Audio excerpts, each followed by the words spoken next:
जी बिस्मिल्लाहिर्रहमानिर्रहीम। अस्सलाम वालेकुम किसान भाइयों, मैं हूं सदाकत अली और आप देख रहे हैं यूट्यूब चैनल एग्रीकल्चर एवोल्यूशंस।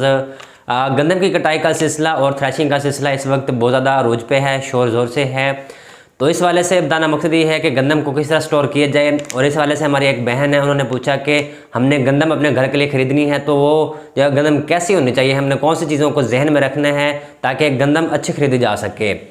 तो अब बात कर लेते हैं कि हमने गंदम जो है वो किस तरह स्टोर करनी है और जो मुख्तलिफ तरह के कीड़े होते हैं जिसमें खपरा बीटल है, सुसरी है, वो गंदम को किस तरह मुतासर करती है। आपने जो चंद चीज़ों को जहन में रखना है, मैंने इस हवाले से चंद पॉइंट्स बनाए हैं, वो आपसे शेयर करने लगा हूँ कि आप गंदम जो है वो किस तरह स्टोर कर सकते हैं। जैसे कि अब गंदम की कटाई का सिलसिला शुरू हो चुका है, काफ़ी जो काश्तकार भाई हैं वो भी स्टोर करेंगे। इसके अलावा जो चंद दूसरे शहरों से इलाकों से मौजूद हैं दोस्त और दूसरे शहरी हैं, वो गंदम खरीदेंगे। तो इस वाले से आपने चंद चीज़ों को जो है जहन में रखना है। तो इस वाले से बताता चलूँ कि जो काश्तकार भाई हैं, इस चीज़ का खास ख्याल रखें कि आपने ऐसे थ्रेशर या हार्वेस्टर का इंतखाब नहीं करना जो गंदम के दाने तोड़ती हो। उसकी वजह ये होती है कि जब आप ऐसे थ्रेशर का इंतखाब करेंगे या हार्वेस्टर का इंतखाब करेंगे जो दाने तोड़ती है, उस पर सुसरी का और खपरा बीटल का ज़्यादा हमला होता है, उस पर ज़्यादा वो उसके लिए ज़्यादा पसंदीदा बन जाती है। इसके बाद अब ये बात आती है कि आपने एक अच्छी थ्रेशर का इंतखाब कर लिया, उसके बाद आपने गंदम को स्टोर करना है। तो इसमें मेरी एक ये सजेशन है, राय ये है कि आप उसको पहले धूप लगवाएं, धूप लगवाने के बाद इसको आप स्टोर में रख लें, या जो मतलब कि आपके पास पर्सन की बोरियां हैं उसमें रख लें। और पर्सन की बोरियों के हवाले से बताता चलूँ या थैले के हवाले से बताता चलूँ कि आपने ऐसे बोरियां या थैले इंतखाब करने हैं जो पुराने ना हो। अगर आपके पास पुराने हैं तो उसमें चेक कर लें कि कोई खपरा बीटल के जो बाकियात हैं, अंडे वगैरह हैं, या उसके जो परवाने वगैरह हैं, या जो उसके बच्चे हैं वो मौजूद ना हो, ताकि जब आप उसकी भराई करेंगे तो वो उसको मुतासर ना करें। तो इसमें आपने एक ये चीज़ कर लेनी है कि जैसे ही नई गंदम आती है तो आप उसको फौरी तौर पे जो है भरोले में रख के जो है दवाई वगैरह या जो गोलियां होती हैं उसमें ना भरें। उसकी वजह ये होती है कि ये तकरीबन पहले 2 माह आसानी से निकल जाएंगे, और उसके बाद जब आप मानसून का सीज़न आता है तो उसमें आप ये करें कि मानसून की बारिशों से पहले इसको अच्छी तरह धूप लगवा लें। अब जैसे कि अब काश्तकार भाई अक्सर ये भी करते हैं कि जैसे गंदम आती है तो उसको भरोले में भर देते हैं, उसके बाद जो है वो गोलियां भर देते हैं। उसमें आप फौरी तौर पर ही जो है वो भरने के बाद गोले ना भी रखें तो कोई इशू नहीं है, वैसे ही रख दें, या जो पर्सन की बोरियां उसमें भी भर कर रख दें तो कोई इतना मसला नहीं है।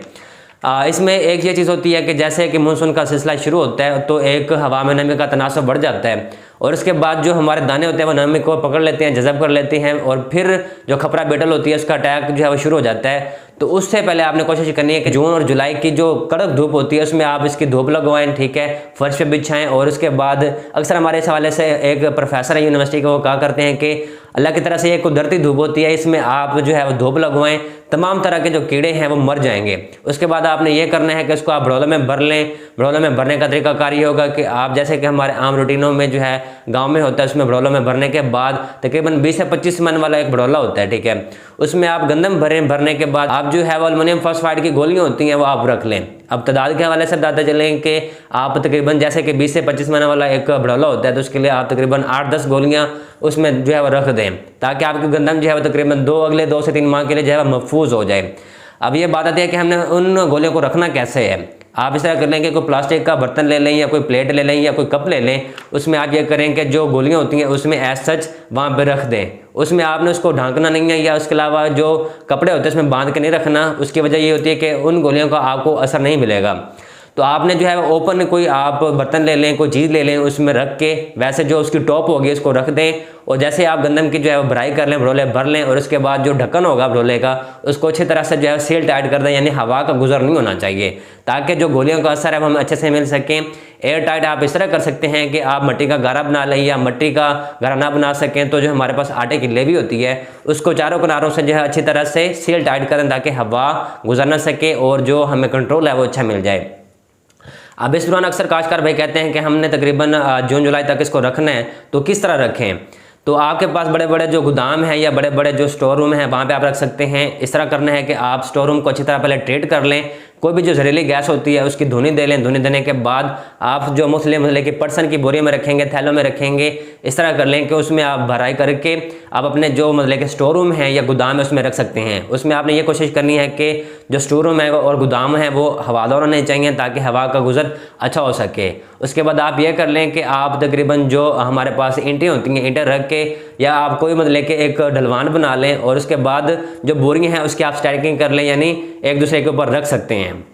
तो इस तरीक़ाकार से आप तकरीबन अपने गंदम को तकरीबन अच्छे अरसे तक जो है स्टोर कर सकते हैं, महफूज कर सकते हैं कीड़ी से, और जो सुसरी होती है और खपरा बीटल होती है उससे लगने से आप महफूज कर सकते हैं। तो दोस्तों और किसान भाई, ये तरीकाकार आप फॉलो करके अपने गंदम को स्टोर कर सकते हैं, महफूज कर सकते हैं। इसके अलावा एक तरीकाकार यह भी होता है कि आजकल मार्केट में हर्बेटिक बैग्स आए हुए हैं, वो तकरीबन आप उसको इस्तेमाल करते हुए 8 से 10 साल तक जो गंदम है वो स्टोर कर सकते हैं, लेकिन वो महंगे पड़ जाते हैं। इस हवाले से इंशाल्लाह आपको अगली वीडियो में बताएंगे कि हर्मेटिक बैग का किस तरह इस्तेमाल किया जा सकता है, इसकी कीमत क्या है। इंशाल्लाह इस हवाले से आपको रहनुमाई देंगे। और जो हमने पहले इसकी मालूमात दी हैं, इसके हवाले से आपका कोई सवाल है तो आप अपना जो सवाल कमेंट बॉक्स में पूछ सकते हैं। इस हवाले से इंशाल्लाह आपकी रहनुमाई करेंगे। तो उम्मीद है कि किसान भाई गंदम को स्टोर करने के हवाले से ये मालूमात आपको पसंद आई होंगी। इस तरह की मज़ीद मालूमात आप हमारे चैनल पर देखना चाहते हैं तो हमारे चैनल को सब्सक्राइब करके हमारी टीम का हिस्सा बन जाएँ और अपने सदाकत अली होस्ट को इजाज़त दें। अल्लाह हाफिज़।